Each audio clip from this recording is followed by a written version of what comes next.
It is Royal Rumble week, everybody. Get hyped. We're less than a week away from my personal favorite event of the entire year, and that means we just wrapped up the final Monday Night Raw before we all head down the road to WrestleMania. This week, we saw a very unique title match in the main event, a big announcement from one WWE Hall of Famer, and just the right amount of another Hall of Famer. I know it's all the rage these days. Do kids still say that? All the rage? I never really know when I'm showing my age. Last week I dropped a Dumb and Dumber reference and just got blank stares.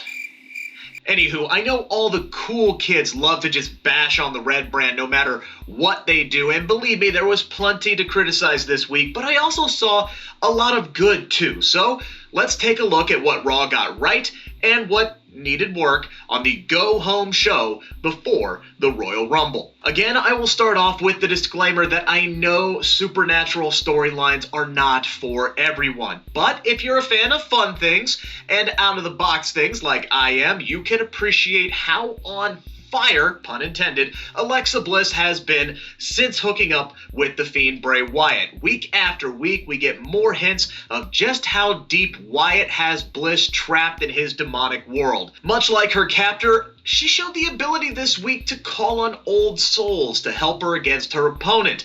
And I've said this before, I look on Bray Wyatt as a Shang Tsung-like sorcerer. That's a Mortal Kombat reference for those who don't get it. A being that can just summon captured and lost souls and use them for his bidding. We've seen Wyatt use multiple personalities in matches before, and on Raw and Monday night, we saw the 3 stages of Bliss in the main event. Alexa rolling out the Goddess, Playground Alexa, and final boss battle Alexa in her match against Asuka. And the only reason she's not Raw Women's Champion right now is because Randy Orton showed up and gave an RKO to The Fiend.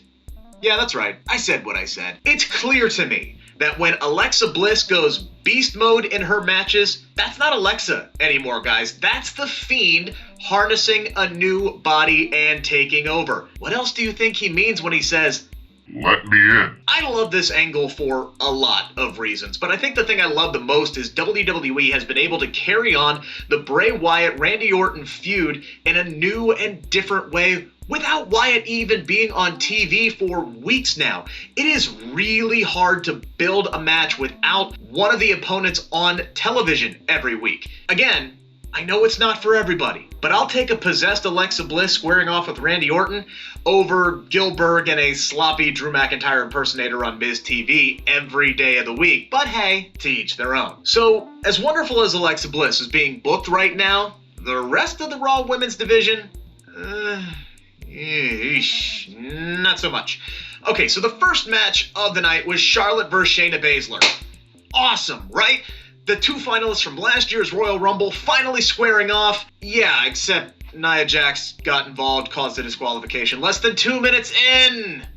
Guys, what are we doing? Alright, so Nia Jax causes the DQ, Mandy Rose, Dana Brooke, and Lacey Evans all get involved, and we end up with a 6-woman tag.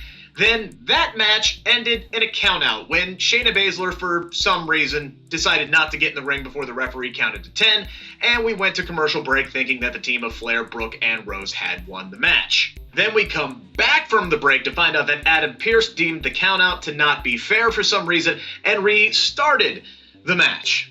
Nia Jax eventually murdered Dana Brooke on live television and finally won that matchup for her team some 30 minutes after all of this started. Yeah, go ahead, cue the James Franco confused gif from the interview, because that was one convoluted way to book a 6-woman tag match and earn Shayna and Nia a tag team title shot at the Royal Rumble. Then there is the continued sad current state of the Raw Women's Champion.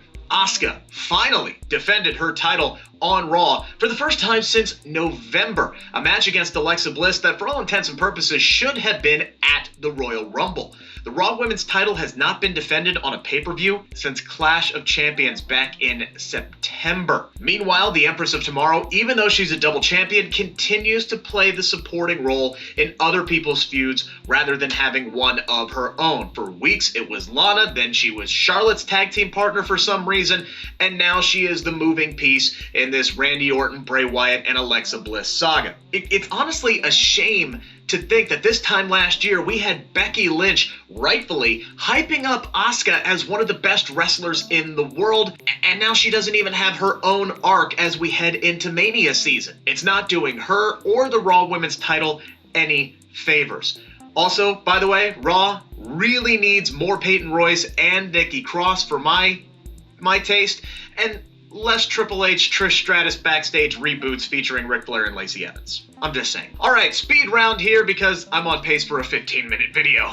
Edge is back, baby. I really missed him on my television screen, and he cut, believe it or not, a really good promo declaring that he is healthy after suffering a torn tricep last year and has now declared himself for the Royal Rumble match on Sunday. And initially, I thought to myself, why'd you ruin it, man? It should have been a surprise. But then I started thinking. I said, self, you're not going to top the return from last year. It's just not going to happen. Plus, now it makes me even more hyped for the match this coming Sunday, and it adds a new favorite to a wide open field. Make no mistake about it. Edge saying he's coming back for the title that he never lost 9, now 10 years ago is one, really good and two, it makes me think that he's going to get there sooner rather than later. You can't tell me, by the way, that you wouldn't want to see Edge versus... Wait for it. You thought I was going to say Drew McIntyre, didn't you? Oh, come on! Edge versus Roman Reigns. Now that is the spear versus spear matchup that I really want to see. Okay, moving on now. Not a big fan of the Hurt Business losing 3 matches to Matt Riddle in one night. There are a million ways that Riddle could have earned a U.S. title opportunity. You didn't need to punk MVP and the tag champs in order to do it.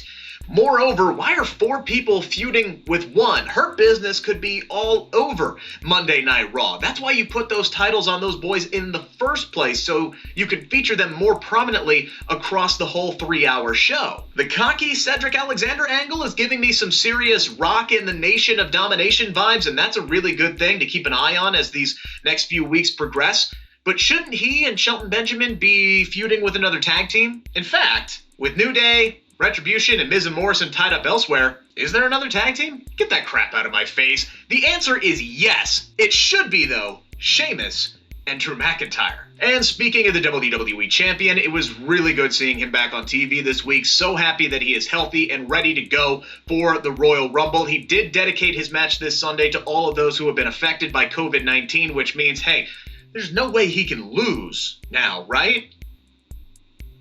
Right? WWE? Do the right thing. Meanwhile, Goldberg, to his credit, did show up and did exactly what he needed to do. Said Drew's next, hit The Miz with a spear, and he was out of there. Perfect for Bill Goldberg these days. Now just show up on Sunday, take your butt kicking, collect your paycheck, and we'll see you sometime later this year. That's our video this time around. Make sure to give us the old thumbs up there. Make sure to also subscribe to the SK Wrestling YouTube channel for more content like this, plus exclusive interviews. I got a couple of those dropping this week, and so much more.